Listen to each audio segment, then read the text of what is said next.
Kayoko! Toya's cry of rage could be heard throughout the surrounding forest. As the sound of his desperate scream faded, everything became deathly silent as all eyes watched for Hayakue's next move. No one could have stopped it. Everything had happened too fast for anybody to react. What happened had paralyzed all 5 of the guardians with fear. They couldn't believe they had come together as the protectors of the guardian heart crystal to fight Hayakue, only to have him win. Only to lose the one person they all loved and protected. There, hovering in the center of the battlefield, their worst nightmare was unfolding. Hayakue held Kayoko trapped against him as he gazed down into her terrified face.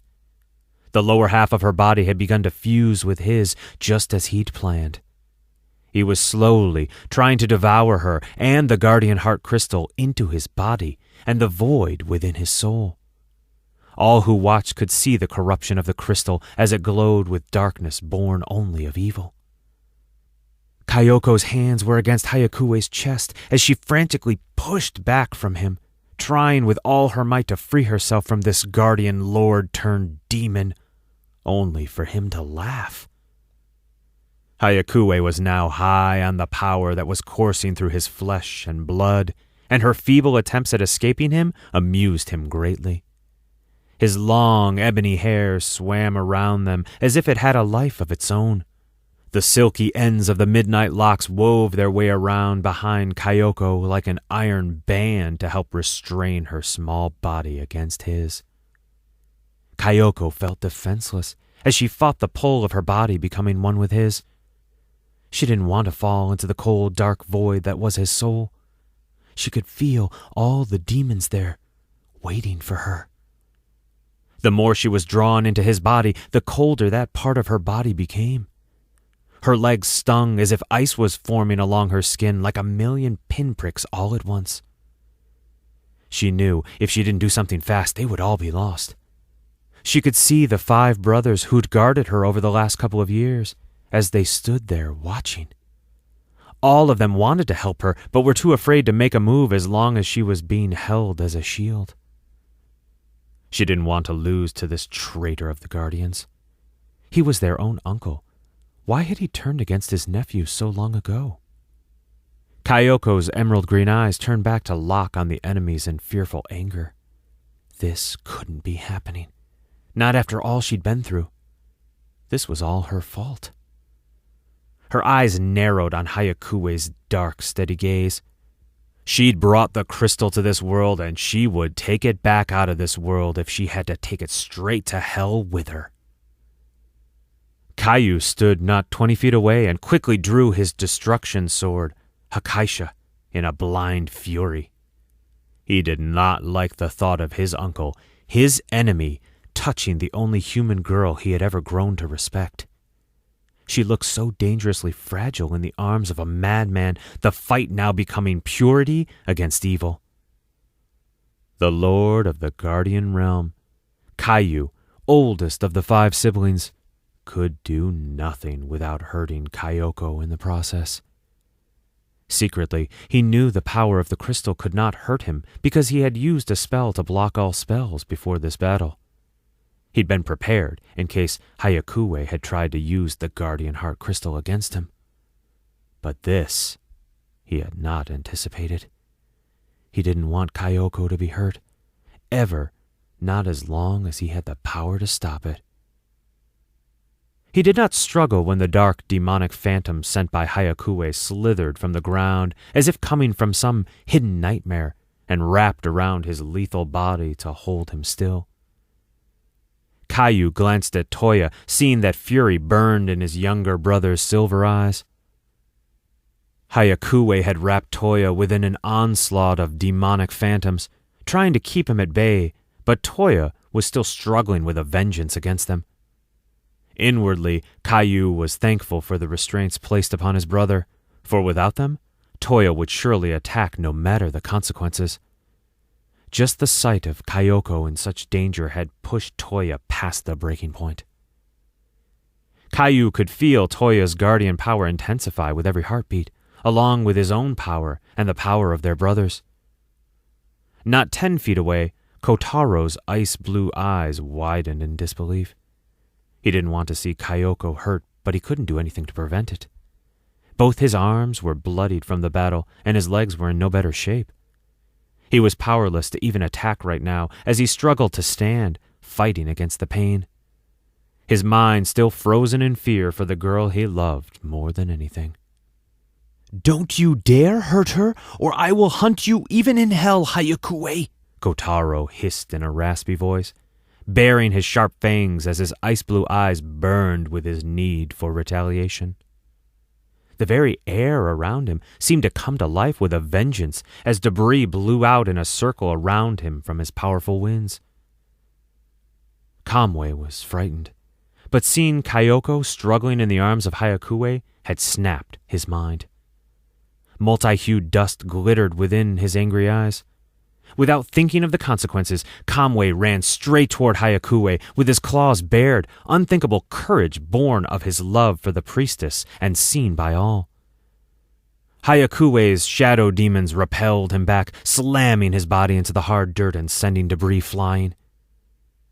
Kayan snatched Kamui up in a tight hold, fire flying from his feet as he leapt to safety, always watching after the youngest guardian during battle.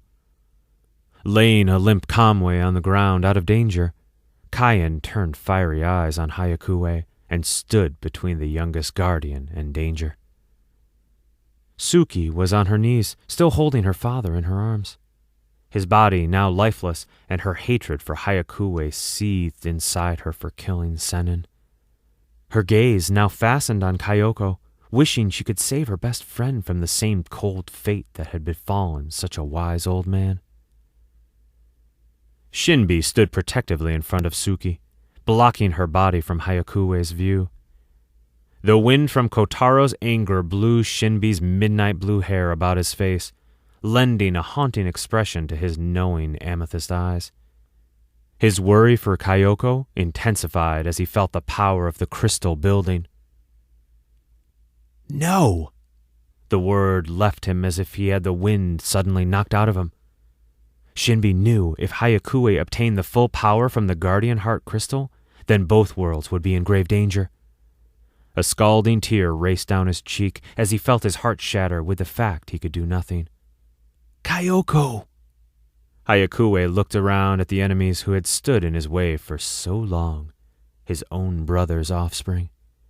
He knew they were afraid to attack him because he now held Kyoko as a shield, and he could feel rage building all around him. His ebony wings expanded, creating a dark backdrop behind him as his equally dark eyes locked on the girl in his arms. "They are trying to protect you," he stated in a calm, soothing voice, as if they were not in the midst of a battle, but only watching it from the sidelines. He could feel the sacred guardian heart crystal that was still visible in the center of his naked chest. Her love for the guardians fighting to protect her was the only thing still keeping the crystal from sinking the rest of the way into his body and giving him the power he desired. The purity of that love was her power, and she was using it to try to draw the crystal from him. He could feel it. But he could also feel the power that was already coursing through his veins, and it made him only want more. His eyes softened for a moment as he whispered to her as if talking to a lover, "It's not enough." Hayakue decided he would use the power he had already gained from the crystal against Kyoko in a way that would destroy the bond of love that surrounded the small group. He knew he had to stop her, for her power alone was just as strong as the crystal she had once held within her. The same crystal that had once allowed him to love, only to then take that love cruelly from his grasp.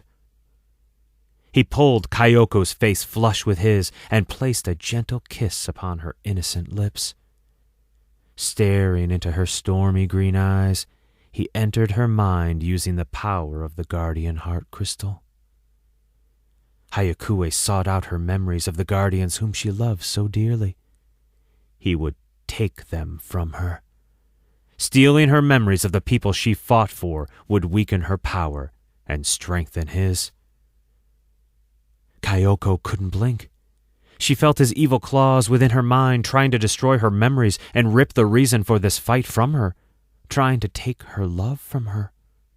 Her friends, all of them. She wouldn't allow it. Kyoko felt her control snap, leaving her with only one thing to use against him, and that was the very thing he was trying to take and destroy. Her eyes flashed with anger no longer suppressed. She latched her hands in his silky midnight locks and thrust their foreheads together, shaking with a tidal wave of power. Her voice piercing the silence of the battlefield, she screamed, "You want it that bad? Here! Take it!" Kayu's golden eyes glowed intensely as fear shot through him like the blade of a hot knife. What was the priestess doing? He knew something was terribly wrong and felt his psychic powers call to him, urging him to listen and to see before it was too late. He narrowed that power and entered Kyoko's mind, trying to see what was happening. He would have fallen to his knees with what he witnessed had the shadow demons not been wrapped so tightly around him, holding him immobile. The images and sounds would be forever implanted within his mind's eye, and Kayu somehow knew he would never be able to shake the feelings that washed over him. For he realized, by looking into her mind's eye, Kyoko had harbored feelings of love for him as well as his brothers. He could see every touch, feel every emotion caress him, and every hidden tear shatter him, just as it must have her. Kayu was also shaken to the core with a rush as he realized Kyoko had more power than anyone had ever thought her to have, power even she was not aware of. He could see and feel every memory as it passed from her mind to Hayakue's, as if it were shooting straight into his heart where he would never release it. Years of love, heartache, and sacrifice, given all in an instant.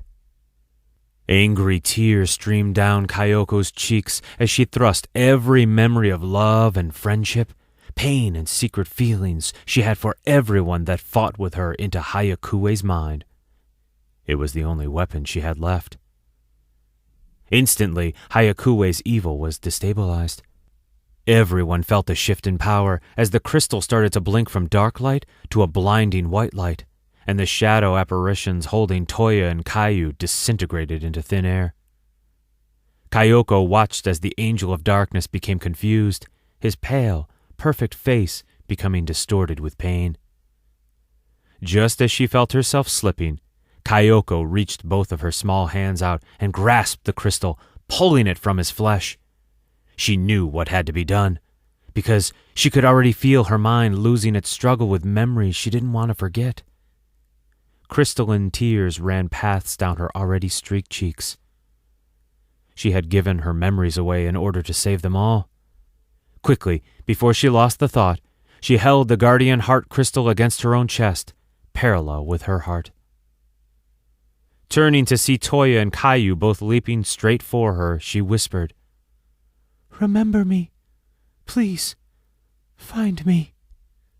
The last thing Kyoko caught a glimpse of as her sight began to tunnel was both of them screaming her name and reaching for her, one with liquid gold eyes and the other with molten silver eyes. Then her world turned black. Kayu could feel Kyoko fading, and he thought she was dying. He leapt in unison with Toya, trying desperately to reach her when everything changed, as if a drop of water had hit the surface of his sight. Waves rippled outward from Kyoko, and she vanished in midair. Then Hayakue screamed in rage as he also vanished. Kayu's mind raced as his brother's scream that had joined his came to an abrupt stop, as if the sound had been cut with the blink of an eye, and he knew Toya had also vanished. Kayu landed gracefully in the empty spot that had only a second before held his intended target. His angry gaze flashed around him in denial. Everyone had vanished. Caillou felt the adrenaline rushing through his veins and mixing with his high-born guardian blood. He had seen and felt it all. He now possessed all of her memories. Kayoko had given all of herself to save them, and at the last second, he had heard her wish. She probably didn't even know what she had done, but she had taken them all with her, leaving him behind. The spell he had cast around himself to keep the sacred crystal from being used against him had kept him from following wherever the others had gone. With only a couple whispered words, she had taken everything from him. His body stood tall and proud. His knee-length silver hair fluttered around him, and the white silk of his shirt trembled in the breeze, as if he were standing in the eye of some unseen storm that matched the storm raging in his tormented heart. His appearance was that of an angel, regal, powerful, and perfect, as he looked upon the deserted battlefield. Until he raised one hand to his cheek, catching the lone crimson tear that even he had not the power to stop. Caillou's vision swam as golden feathers swirled past him from wings that had sprouted, surrounding him in a vast golden glow, revealing his true identity for the first time in his ageless life. The only wound left from the battle was the slash that appeared across his heart, a heart that no one had thought he possessed. His gaze swung to the maiden's statue that stood only a few feet away, and he whispered, "Kayoko, I have not forsaken you. The distance of over 1,000 years is not enough to stop me from finding you again."